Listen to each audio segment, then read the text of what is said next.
চালান করে কোনো মানুষের উপরে, তাহলে সেই মানুষের কি কি সমস্যা হতে পারে। এই প্রেত দিয়ে অনেক ধরনের অনিষ্ট মানুষকে করা যায়, যেমন মারণ, বাড়ি থেকে উচ্ছেদ করে দেওয়া, উচ্চাটন করে দেওয়া, তাড়ানো বাড়ি থেকে, মারণ, উচ্চাটন, সবার সাথে সবার বিচ্ছেদ করে দেওয়া, বা বাড়িতে ঝগড়াঝাটি অশান্তি বাঁধানো, বশীকরণ, এই জিনিসগুলো সব রকম এই প্রেত দ্বারা করা সম্ভব। এই প্রেত কিছু প্রক্রিয়া থাকে, গুরুমুখী প্রক্রিয়া। সেই গুরুমুখী প্রক্রিয়া যদি দিয়ে মানুষের উপরে যদি প্রেত চালান করে, তাহলে সেই মানুষের জীবন অনিষ্ট হতে বেশিক্ষণ সময় লাগে, খুব একটা বেশি দিন সময় লাগে না এই প্রেত দিয়ে যদি চালান করা হয়, বা মারণ ক্রিয়া, ক্ষতি খারাপ, বশীকরণ, উচ্চারণ। কারণ এই প্রেত হচ্ছে অশারীরিক শক্তি। এই প্রেত এতটা ভয়ঙ্কর হয়, যেখানে প্রেত দিয়ে কাজ করলে এত তাড়াতাড়ি কাজ হয়, যার কারণে বেশিরভাগ তান্ত্রিক এই প্রেত চালান করেই কাজ করে থাকে। তো এই প্রেত চালান দিয়ে যদি কোনো মানুষের বশীকরণ করা হয়, সেই ক্ষেত্রে কিন্তু সেই মানুষের মাথা মস্তিষ্কের কোনো ঠিক থাকবে না, সেই প্রেতই কিন্তু তার মাথা কন্ট্রোল করবে, এরকম একটা বিষয়।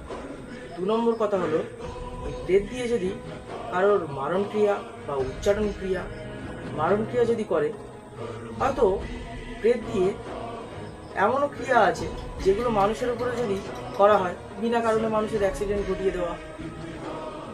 সে কিন্তু এক জায়গায় দাঁড়িয়ে আছে, হুট করে তার গাড়ি এসে ধাক্কা মেরে দিল, এইগুলো কিন্তু এই প্রেত দিয়ে ঘটানো সম্ভব।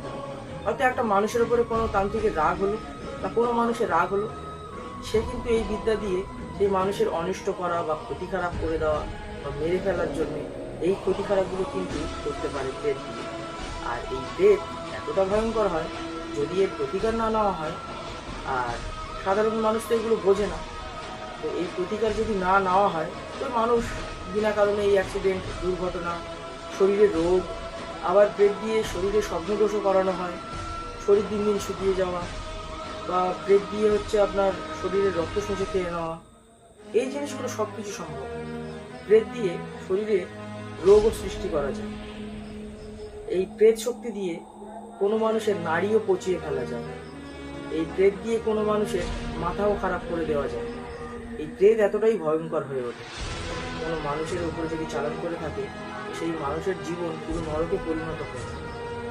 বাস্তু থেকে তাড়ানোর জন্য এই প্রেত ক্রিয়াও করা হয়। বিভিন্ন মানুষের কাছে বিভিন্ন বিদ্যা আছে, তো আজকের শুধুমাত্র এই প্রেত সম্পর্কে কিছু কথা বলছি। এই প্রেত যদি কোনো বশীকরণ না কাজ করে কোনো মানুষের উপরে, হয়তো আপনি একটা বশীকরণ একটা মানুষের উপরে গাছটা খাওয়াচ্ছেন, সেই ক্ষেত্রে কাজ হচ্ছে, সেই ক্ষেত্রে এই প্রেত দিয়ে কিন্তু কাজ করলে কার্যটা খুব সুসিদ্ধ হয় এবং খুব তাড়াতাড়ি এই কাজটা হয়, এই কাজের রেজাল্টটা খুব তাড়াতাড়ি পাওয়া যায়। তেমনই যদি অনেক অনেক ক্ষেত্রে কোনো মানুষ, হয়তো কোনো স্বামী স্ত্রী বশীকরণের ক্ষেত্রে, হয়তো মেয়েদের যে ঋতুর যে কাপড় হয়, ওইগুলো নিয়ে যদি কোনো বশীকরণ করা হয়, অনেক ক্ষেত্রে যেগুলো কাজ না হয়, সেই ক্ষেত্রে কি হয়, অনেক তান্ত্রিক এই প্রেত চালান করে কাজ করে, যার ক্ষেত্রে সেই কার্যটা খুবই শীঘ্র হয়, দ্রুত হয় কাজটা, এরকম বিষয়। তো এই প্রেত এতটা ভয়ঙ্কর হয়ে থাকে, যদি কোনো মানুষ প্রেতের কবলে পড়ে, হয়তো বাড়ি থেকে হাঁটা চলা হচ্ছে, বা ঘুম ঘরে তার আঁচড় দিচ্ছে, বা শরীর দুর্বল, বেশিরভাগ ক্ষেত্রে এইগুলো হয়ে থাকে।